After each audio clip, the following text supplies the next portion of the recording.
Most people think they are free. They wake up, choose their clothes, go to work, scroll their feeds, fall in love, and assume every decision is theirs alone. But what if I told you that almost none of it belongs to you? What if every thought you hold, every desire that burns inside you, every dream you cling to has already been shaped by invisible hands you cannot see? Michel Foucault, one of the most unsettling thinkers of the modern world, claimed that power doesn't just sit in governments, kings, or police forces. Power lives inside you. It watches you when no one is watching. It bends your choices before you even realize you've made them. It shapes how you eat, how you speak, how you even imagine yourself. You believe you're rebelling? You're still playing the game.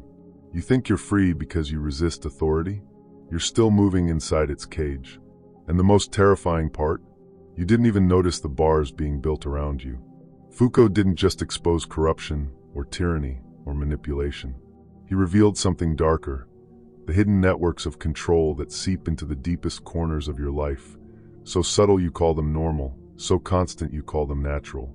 If you've ever felt like an invisible weight was pressing against your soul, if you've ever wondered why you keep repeating choices you never wanted in the first place, then prepare yourself. Because once you see what Foucault saw, you will never look at freedom the same way again. Foucault's entire philosophy begins with a disturbing suggestion that the greatest chains in your life are invisible. They are not locked around your wrists, they are not hammered into your ankles, they are etched into your thoughts, into the ways you see yourself, into what you believe is possible. And here's the most unsettling part: you don't notice them. For centuries, people believed freedom meant the absence of physical chains. To be unchained meant to walk freely. To be unshackled meant to speak your truth. But Foucault showed us something more sinister. That control in modern life doesn't look like prison walls or armed guards. It looks like norms. It looks like expectations. It looks like the voice in your head whispering, "Be good, stay small, follow the rules." This is why his work feels so disturbing even today. Because the walls he describes are invisible, yet they shape your every movement. Foucault himself was not some distant academic trapped in dusty libraries. He lived on the edge, openly gay at a time when society demonized it, immersed in radical politics and constantly resisting authority. He understood, not abstractly, but viscerally, what it meant to be crushed by invisible forces. That's why when he dissected prisons, asylums, hospitals, and schools, he wasn't just analyzing institutions. He was exposing the architecture of control that surrounds us all. So what did he see that others didn't? He saw that power no longer needed to be brutal to be effective. Kings and tyrants once ruled through violence, hangings in the town square, public torture, fear carved into the body. But as societies progressed, power transformed.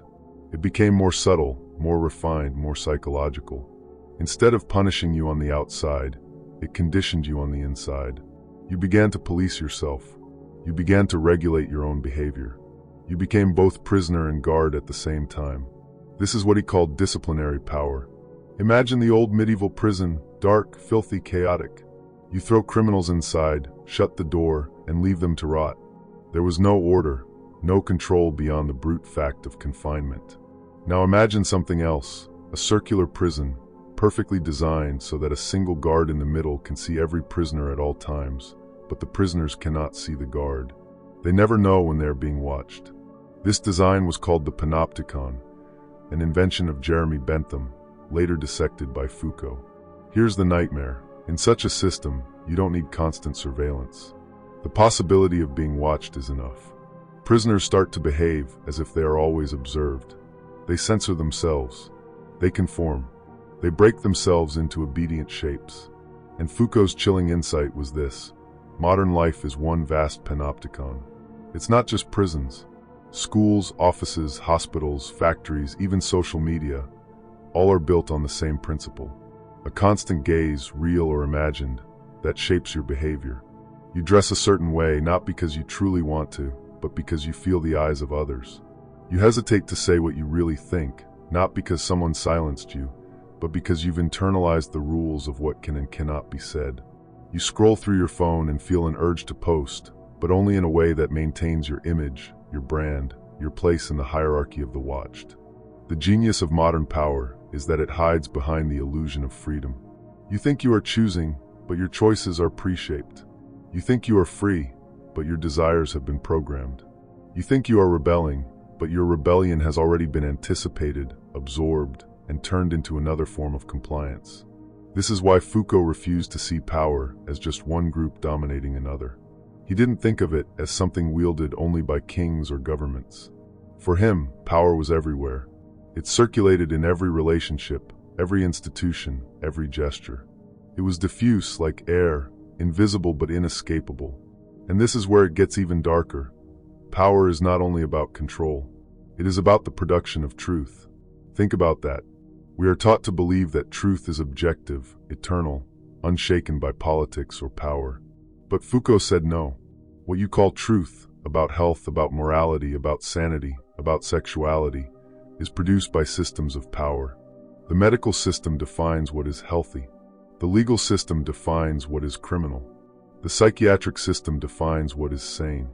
These definitions change over time, but in each era they carry the weight of truth. And because they carry truth, they govern your behavior. You can see it in something as small as your daily routine. Why do you wake up at 7, sit at a desk for 8 hours, and feel guilty if you waste time? It is not because nature demands it. It is because you have internalized a truth produced by industrial society, the truth that productivity equals virtue. Why do so many men feel crushed when they don't fit the image of financial success or sexual dominance? Because society has declared those as the truths of masculinity. Why do women still fear judgment when stepping outside traditional roles? Because truth itself has been constructed around those roles. This is Foucault's unsettling revelation. What you call truth is not neutral. It is a weapon, and it is aimed at you. Take sexuality, for instance. For centuries, the church tried to repress it. They declared it sinful, dangerous, needing confession and control. Later, science stepped in, not to liberate, but to catalog, diagnose, and classify every form of sexual desire. What had once been a moral issue became a medical one. You were no longer just a sinner. You were a case file, a diagnosis, a type. And in both systems, your sexuality was never fully your own. It was always under a gaze, always being spoken about, always being shaped by forces outside of you. This is why Foucault's philosophy still feels dangerous. He ripped open the structures we take for granted, school, work, health, morality, and revealed them not as natural but as systems of control. The walls are invisible, but the pressure is real. You may never see the guard in the tower, but you live as though he is always watching. And here's the bitter irony. Even as you watch this video, even as you learn about Foucault's Panopticon, you are inside one. Think about YouTube itself. Every second, you are being tracked, categorized, analyzed. Algorithms predict what you'll click next. Advertisers compete for your attention. Your data becomes a commodity. You feel free because you can click what you want, yet your desires are already shaped by a system that knows you better than you know yourself. This is Foucault's gift and curse. Once you see the invisible forces, you cannot unsee them.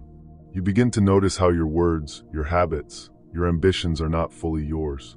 You realize that the invisible hand guiding your life is not fate, not God, but power itself, hidden everywhere and inescapable. Now let's bring Foucault's insights crashing into the present. Because his ideas aren't just dusty theories sitting in an ivory tower. They explain the quiet, almost invisible ways your life is being shaped right now. Think about the way you scroll through social media. You feel free, right? You open your phone, you choose what to look at, you double tap, you swipe. No one's forcing you. But the very architecture of the platform is already controlling you. The notifications, the endless scroll, the way outrage spreads faster than calm. It's not random. It's designed to keep you addicted, to keep you within the invisible boundaries of the system. Foucault would call this discipline through design. You're not in chains, but the system has trained your attention, your desires, even the rhythm of your thought. This is the haunting brilliance of his theory. Power today doesn't scream. It whispers. It doesn't lock you in a cell. It teaches you to stay inside one voluntarily. The cage is psychological. Consider relationships. So many men today feel trapped between two poles. Either they collapse into weakness, trying desperately to please, or they swing toward false dominance, masking insecurity with aggression. Both are forms of control. The weak man is policed by cultural narratives that tell him to be endlessly nice, to bend over backwards to avoid offense. The aggressive man is equally trapped, performing a caricature of masculinity that society has already scripted for him. Neither is free. Foucault would say, you're already playing a role inside a power system. Even your rebellion is anticipated and contained. And this is why rejection cuts so deep. It isn't just about one woman saying no. It's about feeling the weight of an entire system that told you how to be, and then watching it collapse anyway. That pain is not just personal, it's political, it's cultural, it's systemic. Look at work. The modern workplace doesn't need a boss who screams anymore. Surveillance is built into the software. Your keystrokes can be monitored, your online status is visible, your productivity tracked. You don't even need someone hovering behind you, because the possibility of being watched keeps you in line. That's Foucault's Panopticon brought to life. We've internalized the watcher. We regulate ourselves. We tell ourselves, I should be working faster, harder, longer. We've become our own jailers. Even health, think about gyms, diets, wellness culture. On the surface, it's about freedom, be fit, be strong, be healthy. But look closer. It's also about discipline. A whole industry thrives on making you obsess over numbers, macros, steps, body fat percentages. You don't need a prison guard. You have an app that reminds you you're failing. You carry your own disciplinary regime in your pocket. Foucault's warning is chilling. The most effective form of control is the one that convinces you it's your own choice. And in modern society, that's everywhere. Let's ground this in a deeper psychological struggle. Imagine a young man who feels powerless. He wakes up, scrolls for hours, compares himself to others, feels like he's falling behind. He tells himself he's lazy, that he's weak. But what if it's not laziness? What if it's the invisible structure shaping his every move? The algorithms feeding him despair, the cultural narratives telling him he must succeed in certain ways, the silent pressure to conform. He's not just fighting himself, he's fighting a system that's already several steps ahead. And here's the catch.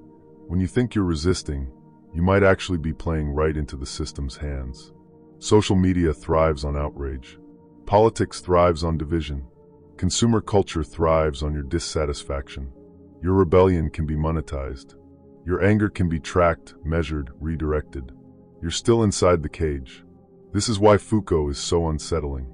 He's not saying, look out for the tyrant with a crown. He's saying, the tyrant is everywhere, in every institution, in every structure, in every whisper of expectation you've absorbed. It's in the classroom that taught you to raise your hand before speaking. It's in the workplace that measures your worth and productivity. It's in the dating scripts that tell you who to be, how to perform, when to submit. And yet, there's a strange kind of hope hidden in this realization. Because once you see it, you can no longer be blindly controlled. Awareness doesn't free you completely, but it cracks the illusion. If you can see the invisible walls, you can at least choose how to move within them. So how does this hit your life today? In relationships, it means recognizing when you're being pulled into roles that aren't authentic. Are you the man desperately chasing approval? Are you the man posturing with fake dominance? Both are cages. Real strength is when you step outside the script and root yourself in truth. In society, it means asking yourself, how much of what you do is genuine and how much is pre-programmed? Do you chase a career path because it's meaningful or because it was the expected ladder? Do you buy things because you truly desire them or because the algorithm convinced you it's who you should be? In personal growth, it means facing the hardest truth of all. The enemy is not just inside you. It's outside, woven into the fabric of the world. You can't fight it by sheer willpower alone. You need awareness. You need strategy. You need to stop being just a pawn in someone else's game. And here's where Foucault's warning becomes a call to arms. You cannot live passively. If you drift, you will be shaped, molded, disciplined into a role you never chose. The system doesn't need your permission. It only needs your ignorance. Look around. Why are people so anxious, so restless, so lost? Because the system thrives on confusion. When you don't know who you are, you're easy to control. When you're overwhelmed by choices, you cling to whatever path seems safe. When you're addicted to distraction, you never notice the invisible bars of the cage. Foucault isn't easy to hear because he doesn't offer comforting lies. He doesn't say, Just be yourself and everything will work out. He says, you're already caught in a web of power. But if you're strong enough to look directly at it, you can begin to navigate it instead of being crushed by it. This is the modern battlefield, not a war of swords and armies, but a war of attention, of narratives, of invisible rules. And every day you're either fighting it or being shaped by it. So now comes the part that matters most, the moment where philosophy stops being abstract, where Foucault's haunting visions of invisible power translate into rules you can live by or be crushed by. If you've stayed with me this far, it means you've felt it, the quiet recognition that you are not as free as you once believed. And if you don't act on that realization, you'll slide back into the comfort of chains. So let's cut through the fog and distill Foucault's revelations into hard, practical lessons. The first is this: always ask who benefits from the truth you are told. Every narrative, every moral rule, every so-called fact you've been handed has fingerprints on it. Someone crafted it, someone gains from it. This doesn't mean every truth is a lie. It means truth is never neutral. The news headline that terrifies you into obedience, the company slogan that convinces you your job is a family, the social norm that tells you what kind of man or woman you must be, all of it is truth bent into shape by invisible hands. From now on, when you hear a statement that demands your submission, pause. Ask, who profits if I believe this? That question alone can shatter illusions. The second lesson: your obedience is being trained, not chosen. Schools, workplaces, even social media operate like laboratories of behavior. They don't just teach you what to know, they teach you how to act. Raise your hand. Wait your turn. Obey authority. Moderate your tone. Conform to the timeline. Even scrolling through a feed is a subtle drill in compliance, conditioning your attention span, training you to crave the next stimulus. Understand this: you are not choosing as freely as you think. Your instincts have been sculpted. Once you see that, you can begin to resist the training, not by rejecting all order, but by reclaiming your ability to choose when to obey and when to defy. The third lesson cuts deeper. Surveillance is not just external, it's inside you. Foucault called this the internalized gaze. The most effective prison is one where the prisoners police themselves. Think of how often you censor your thoughts, silence your words, restrain your impulses, not because someone is watching, but because you imagine someone might be. You've become your own guard. But here's the paradox: that same awareness can be turned into strength. If you catch yourself playing warden, use that moment to ask, whose rules am I enforcing on myself? If they don't serve me, break them. The lock was never on the door, it was in your mind. Fourth, do not mistake comfort for freedom. The system doesn't only control through fear. It controls through pleasure. The endless stream of entertainment, the seduction of convenience, the warm embrace of being normal. These are not gifts. They are tranquilizers. Bread and circuses have always been the currency of control. If you want freedom, learn to endure discomfort. Learn to walk without the opium of constant stimulation. Only then will you sense where the real chains are hidden. Fifth, power is everywhere, which means resistance is everywhere. This is one of Foucault's most hopeful lessons, buried beneath the shadows of his warnings. If every relationship, every interaction, every structure carries invisible forces, then every moment is also a chance to resist. Not in grand revolutions, not always in breaking systems, but in the small acts where you refuse to be reduced to a cog. Refuse to think in the exact way they trained you to. Refuse to accept the labels they've pinned on you. Refuse to collapse into the passivity they designed for you. Even the smallest refusal is proof that you are still alive.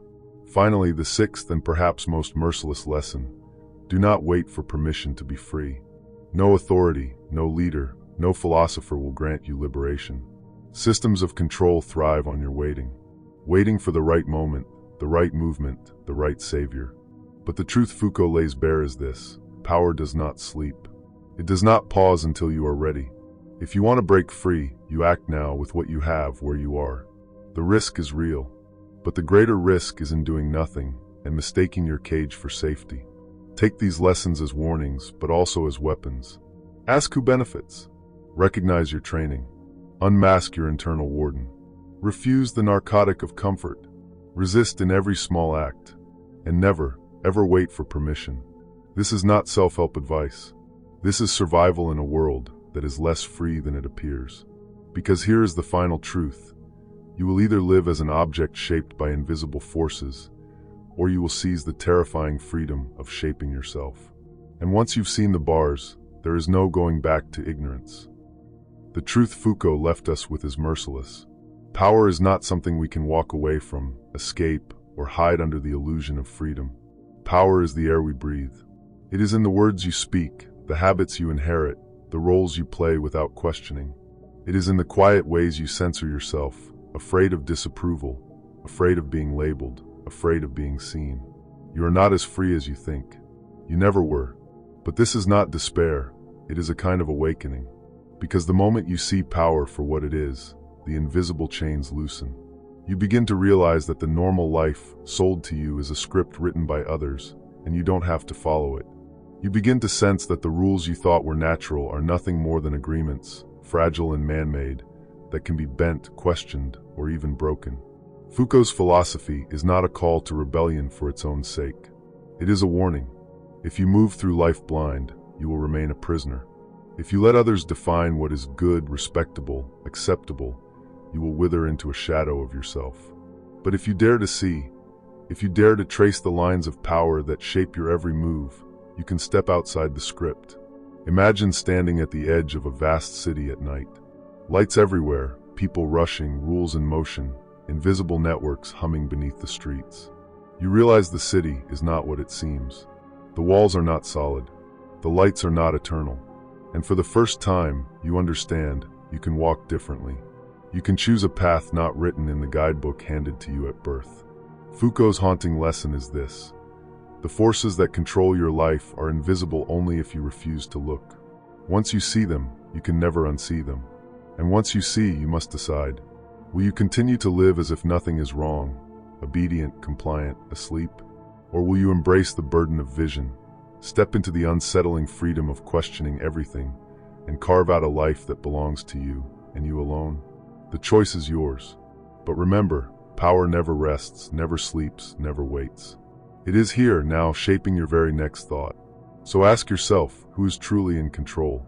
And if it is not you, why not?